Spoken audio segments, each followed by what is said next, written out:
Hello everyone, welcome to the Parrot Sisters YouTube channel once again. So in our previous video I was showing you how to prepare the face for makeup.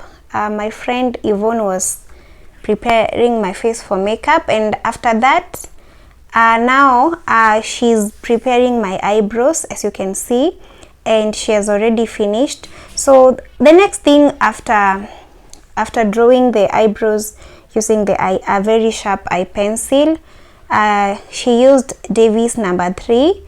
Now the next thing is to clean the eyebrows using some concealer. As you can see, she's using a very bright concealer and it's a bit thick.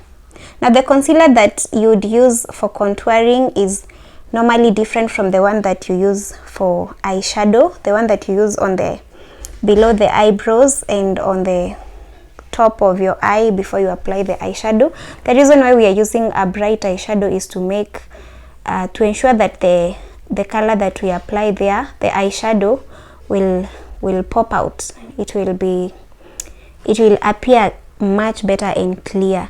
So after cleaning the eyebrows, yeah, like she used a brush to pass the concealer along the line, the line below the eyebrows, a very straight line. As you can see, she's correcting to ensure that it is straight and arced. Yeah, there must be an arc, you know. And then the next thing now is to tap the concealer using a dry beauty sponge so as to ensure that the concealer dries out, because if it is not dry and if it is not evenly spread, then it's going to leave some creases that are going to make your makeup look ugly.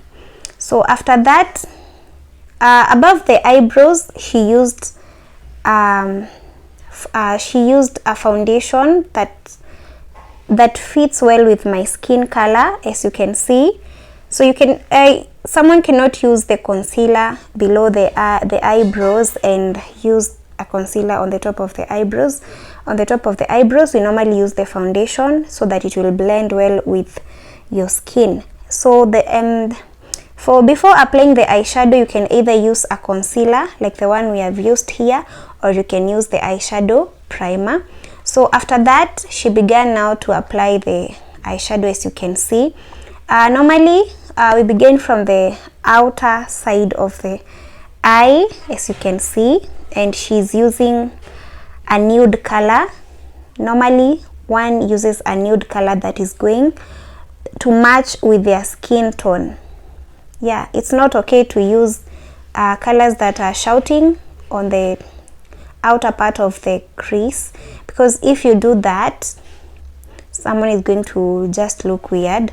So after that, she went ahead to apply a dark purple color on the outer corner of the eye, as you can see there.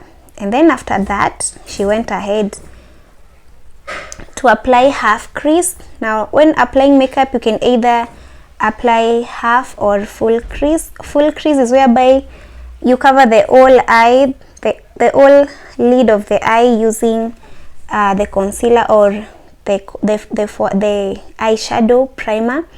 And then after applying, you now go ahead to apply the color that you want to apply. And the reason why we are applying the cut crease, or the reason why we are using the concealer on the cut crease, is to make sure that the color that you apply on that part pops out more than the one that you applied on the outer corner of the eye.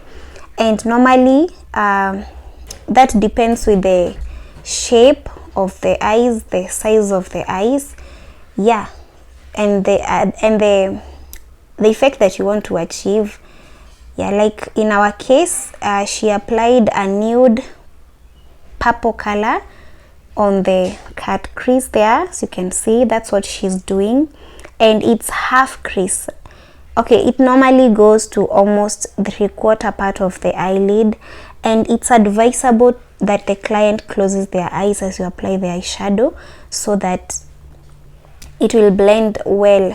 And then she's using the eyeshadow brushes to apply, and as you can see, she's blending so that there is no demarcation line between the color that she applied earlier and the one that she's applying now. So when applying the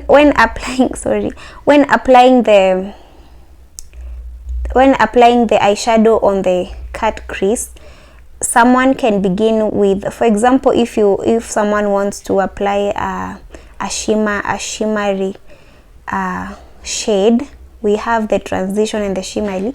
Now the transition shades are the ones that we normally apply at the corner or at the end of the eye, and then we apply the shimmery. The shimmery are the ones that are normally shining, that, for example, they could be silver, they could be nude, they could be golden.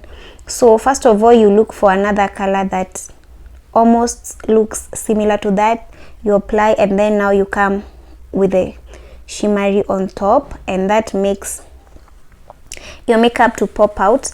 Now and the reason why we are doing this, we had intended that this be an evening makeup. Yeah, that's why we are using the shimmery shade to make the eyeshadow pop out. Yeah, so if this was a day makeup, it would not look like this, guys. We would not use such colors. So after that, after finishing blending the eyeshadow, she went ahead to apply the eyeliner. Yeah, she drew just a wing, and then after that she went in with the mascara, as you can see. And the reason why we are applying the eyeliner and the mascara is to define the eye, so that if someone applies eyeliner, you can see where the eye ends. The mascara helps to make the eyelashes longer, and yeah, they look more pretty, they look darker. Yeah, so after that she went ahead. Now once she was done with the eye area, now the eye area is usually very important. Yeah, and it's normally the one that takes most time when wearing makeup, because you have to ensure that it comes out properly. For example, if you're applying eyeshadow and you mess up, you're likely to start afresh. So after that, she applied the primer. After applying the primer, and the primer is meant to ensure that the skin is even for makeup before you apply foundation. So after the primer, she went ahead with the foundation, and she started right from my cheeks, and then she spread the foundation to the rest of the face using our damp beauty blender. Yeah, so as you can see here, she's spreading out the foundation throughout the face so that it looks nice. And as you can see, she has chosen the right foundation color for me. And then after that, she went ahead to do what we call she did contouring.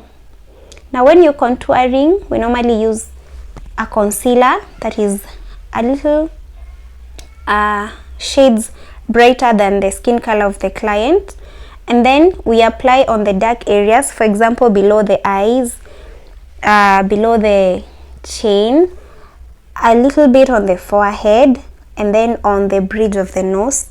And the reason why we are applying that bright concealer there is to ensure that they are more defined, like they look brighter. And then below the cheekbone, we normally apply a darker shade. For example, you use a concealer that is like 2 shades darker than the skin color of the client. Now this ensures that the face looks the way it would look normally. And then after the contouring, she went ahead to apply the setting powder. Now the setting powder is normally applied on the parts where you applied the bright concealer, and then you leave it for about 5 minutes for it to set in before wiping using the powder brush, as you can see there, guys. And as you can see, you can already see there is transformation. There is already transformation. Then after that, After applying the setting powder, we come in with the finishing powder. Now the setting powder is usually very loose, but the finishing powder is normally compact, and it comes in different shades. So for example, the parts where we applied the darker concealer, we normally apply a shade of the powder that is also dark, so that the contouring will still be seen. And then on the parts where you applied the setting powder or the bright concealer, you apply a brighter you apply a brighter shade of the powder to ensure that the contouring is clear. And then after that, you go ahead now with a powder that you had chosen earlier. She had chosen a powder earlier for my face, and now she finished now applying on the whole face, including my neck and my ears, yeah, so that now she would achieve the final effect. And it's very good to be generous with powder when applying makeup. After that, now she went ahead to apply the lipstick on my lips, and she went for dark purple and the bright pink, and she formed a very nice ombre, as you can see. Then she went ahead to fix my eyelashes, and yeah, that's the final look, guys. After fixing the artificial eyelashes, she went ahead to apply the setting spray on my face. And the reason why she applied the setting spray is to make sure that the makeup would last long, yeah, and it would look bright and beautiful. And guys, that was the final look. Comment down below, tell me what you think about it, and how do I look with makeup. This is my first time wearing makeup, guys. What do you think? So rate the makeup on a scale of 1 to 10 down below in the comment section. Thank you so much. I hope that you will look forward to more content like this. Thank you so much for watching. See you in our next video. Bye.